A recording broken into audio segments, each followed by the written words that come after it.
Hello and welcome to a short video, a video that will hopefully, prayerfully empower your heart to reclaim your divinity as an ambassador of peace, a light bringer of peace, especially in a time where so many of God's children are struggling, are hurting on every level. And I'm guided to read to you from the beautiful book To Bless the Space Between Us by the late Father John O'Donoghue, an amazing Celtic man of peace, of God and of love. Here we're guided to read his reflection for freedom. As a bird soars high in the free holding of the wind, clear of the certainty of ground, opening the imagination of wings into the grace of emptiness, to fulfill new voyagings, may your life awaken to the call of its freedom. As the ocean absolves itself of the expectation of land, approaching only in the form of waves that fill and pleat and fall with such gradual elegance as to make of the limit a sonorous threshold, whose music echoes back along the give and strain of memory. Thus may your heart know the patience that can draw infinity from limitation, as the embrace of the earth welcomes all we call death, taking deep into itself the tight solitude of a seed, allowing its time to shed the grip of former form and give way to a deeper generosity that will one day send it forth, a tree into springtime, and may all that holds you fall from its hungry ledge into the fecund surge of your heart. And again I was guided to read this, and it's called For Eros. When you love, may you feel the joy of your heart coming alive, as your lover's gaze lands on your eyes, holding them like the weight of a kiss, deepening. May the words of love reach you and fluster your held self the way a silhouette of breeze excites a meadow. And when you are touched, may it be the gentleness you desire, your lover's hands sending each caress deep into your skin like a discovering glance. May slow sequences of kisses discover your secret echoes. May your desire flow free and never be fettered by the thorn chains of old guilt or crippled touch. May you feel how your soul loves when your skin glows and your eyes darken, when promise ripens. In the gaze of your lover, may you see clearer in the mirror of your own being. May the silences be spaces between us and between you, can gather swiftly at ease with all the subtle complexity. May you be able to listen to your heart's heartbeat and think only of the joy you can awaken. May you be able to let yourself fall into the ocean rhythm unfolding evermore until you become one crest of wave rising into wild foam, whose beauty will show in the grateful sweep of its home breaking.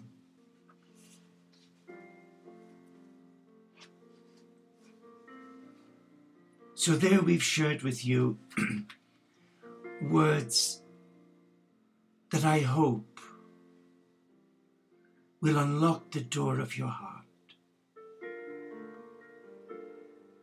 and allow the mystery of the mystic within to embrace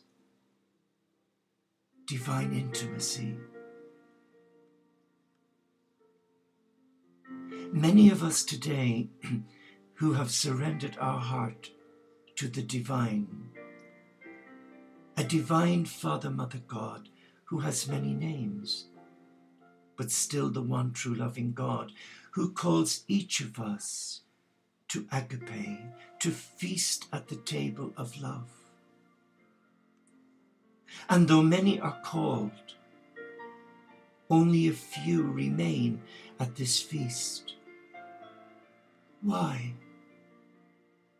Could it be that they've allowed themselves to become overwhelmed by their own trauma, instead of naming it, blessing it, and giving to God, and leaving it with God?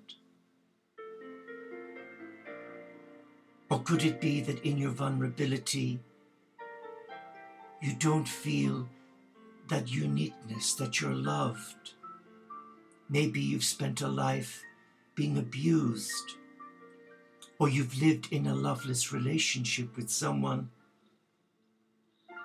who has destroyed your spark. Or maybe you feel you're not good enough for God to call you by name. Or maybe in procrastinating and using the head to discern what God is saying to the heart, that the enemy of your soul, I name the Antichrist, is raping your divinity and leaving you more wounded, more fractured, and more isolated from your divine being. The earth, this sacred earth, I call the cathedral of God. Why? Because everything in it that lives, that moves, that breathes, has its very existence from God. And yet Mother Earth is weeping.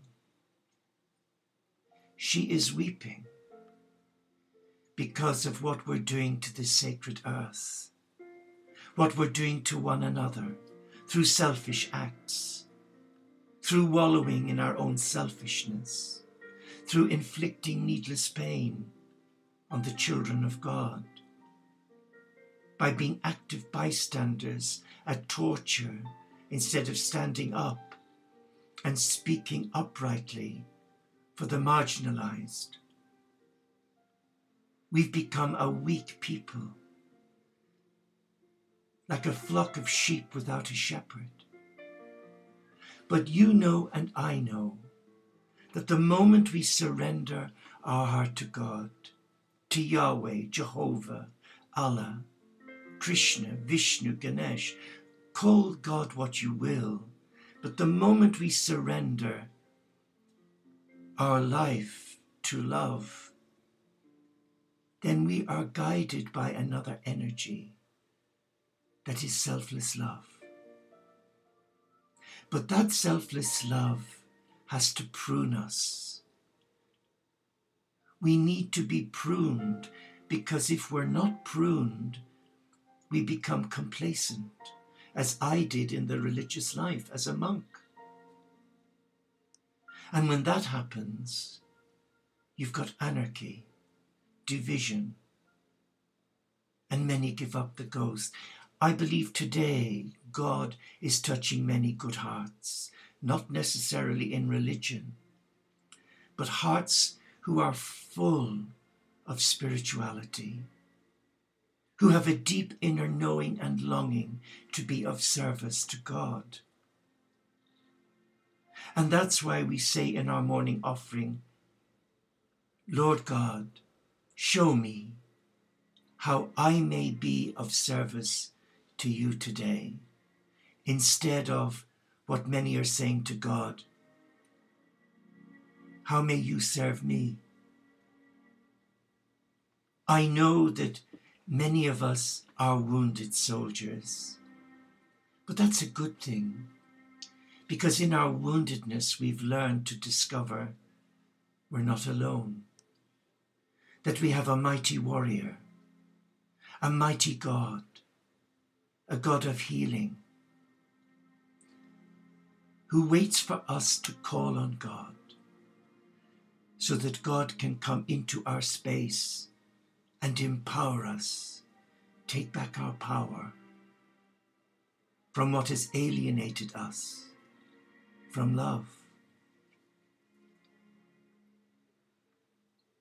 And I'm painfully aware today, from the many emails I receive, so many beautiful souls who have already surrendered to God are being attacked. And they don't know which way to turn. They're like headless chickens, as I was recently. But this is to do with the energetic shift of love coming from God to bless our sacred earth of all the negativity that's killing and destroying our sacred earth. We've lost respect for our earth. We take, but we don't share. We leave our baggage there. We retaliate. We seek revenge. When you see some of our statespeople who are leading the countries and whom we should look to as a role model, we see them involved or engaged in tit for tat, whose egos are so huge that it leaves you feeling uncomfortable and at times bereft. But we have a loving God who cares for us. And if we can make time to be still and listen to that inner voice, a voice that will replenish our soul, a voice that will strengthen us to stand erect and unite with like-minded soldiers of the light. I've just been guided to pick up this little book, Jesus Calling by Sarah Young, and open it at random. Pour all of your energy into trusting me, said Christ. It is through trust that you stay connected to me, aware of my presence. Every step on your life journey can be a step of faith. Baby steps of trust are simple for you. You can take them with almost unconscious ease. Giant steps are another matter. Leaping across chasms in semi-nakedness, scaling cliffs of uncertainty, trudging through the valley of the shadow of death. These feats require sheer concentration, as well as utter commitment to me. Each of my children is a unique blend of temperament, giftedness, and life experiences. Something that is a baby step for you may be a giant step for another person, and vice versa.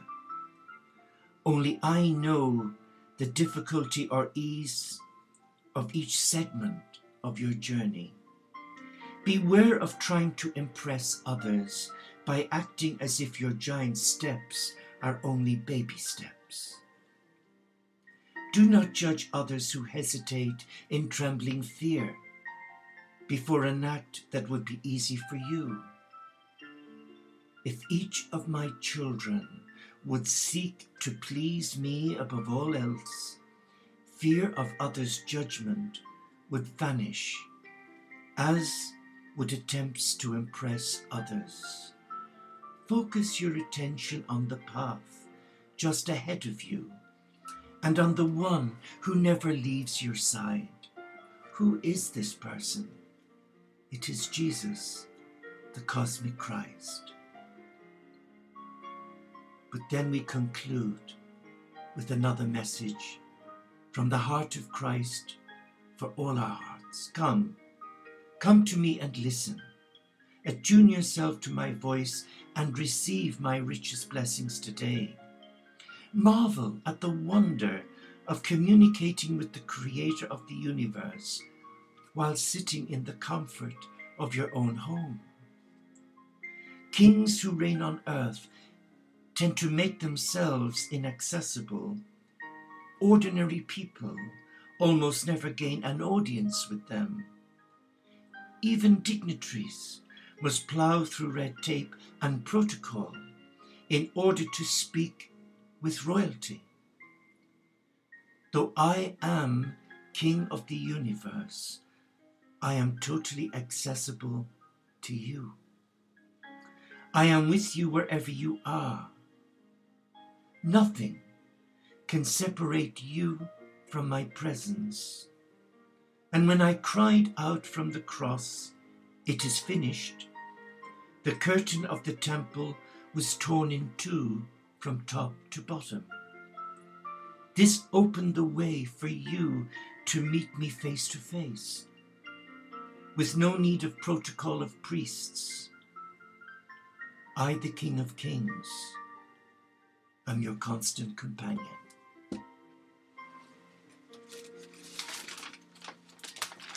Are those words speaking to you? Or are you still anesthetized by your trauma of what others have done to you, or maybe what you've allowed happen to you? Let us conclude with this beautiful reflection, stroke prayer, stroke poem, that I picked up at the Unitarian Chapel a few weeks ago. God has no hands, but our hands, to do his work today. He has no feet, but our feet, to lead men in his way. He has no tongue, but our tongues, to tell men how he died. He has no help, but our help, to bring them to his side. We are the only Bible the careless world will read. We are the sinner's gospel. We are the scoffer's creed. We are the Lord's last message, given in deed and word. What if the type is crooked? What if the print is blurred? What if our hands are busy with other work than his? What if our feet are walking where sin's allurement is? What if our tongues are speaking of things his lips would spurn? How can we hope to help him and hasten his return? I hold you, whoever you are, in my prayer. And during my quiet times in the middle of the night, inevitably the Christ places individuals on my heart so they are remembered. But if I can support you in prayer, please email me at brothersean@btinternet.com. Brother, BROTHER, Sean, SEAN, @btinternet.com. But for now, I ask the Lord Christ, in the presence of the angelic realm, in the presence of all the great spiritual teachers of all traditions, in the presence of the ascended masters, to touch you now and fill you with the peace of God. And in the words of the great Saint Francis of Assisi, our Holy Father and Founder, may God reward you today with renewed health of mind, body, and spirit. But remember, When you take responsibility for what's happening to you by naming it, blessing it, and releasing it to God and leaving it with God, then you're creating an energetic shift of positive energy. You're not dumping all your negativity onto Mother Earth. So let's try again. Till the next time, God bless.